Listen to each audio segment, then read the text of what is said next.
এই শুনছো, বাজার থেকে আজকে একটা বড় সাইজের কিন্তু আর মাছ নিয়ে আসবে। আজ ভাবছি বন্ধুদের আর মাছের কিছু একটা পদ তৈরি করে দেখাবো। শুনেই তো হাজবেন্ডের মাথায় হাত, বলে আর মাছ, এত টাকা দিয়ে আর মাছ নিয়ে আসবো? না। আর তুমিও তো রান্নাও করতে পারবে না। কিন্তু বিশ্বাস করো, এই আর মাছের ঝোল দিয়ে আজকে কিন্তু প্রায় পুরো ভাতটাই খেয়ে গেছে। আর বলছে এরপরে বাজার গেলে আবারও নাকি এরকম আর মাছ আমাকে নিয়ে এনে দেবে। চলো তাহলে দেরি না করে তোমাদেরকেও চটপট একটু দেখিয়ে দিই কি রান্না করেছি।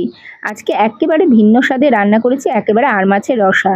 তার জন্য একটু আলাদা মশলা বানিয়ে নিতে হবে। পেঁয়াজ, রসুন, আদা, তার সাথে একটু সর্ষে, একটু কাঁচা লঙ্কা, দুটো শুকনো লঙ্কা, এই দিয়ে একটা মিশ্রণ পেস্ট বানিয়ে নেব। অন্যদিকে মাছগুলোকে ভালো করে কিন্তু ভেজে নিতে হবে।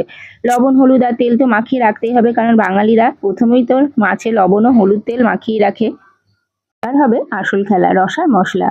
যে তেলটা গরম ছিল সেই তেলেই আমি একটু গরম মশলা ফোড়ন দিয়ে তার সাথে দিয়ে দিয়েছি পেঁয়াজ কুচি, টমেটো কুচি, ধনেপাতা কুচি। বেশ ভালো করে ভেজে নিয়ে তাতে একে একে লবণ, হলুদ, কাশ্মীরি লঙ্কা গুঁড়ো দিয়ে কষিয়ে নিলাম ততক্ষণ না তেল ছেড়ে দেয়।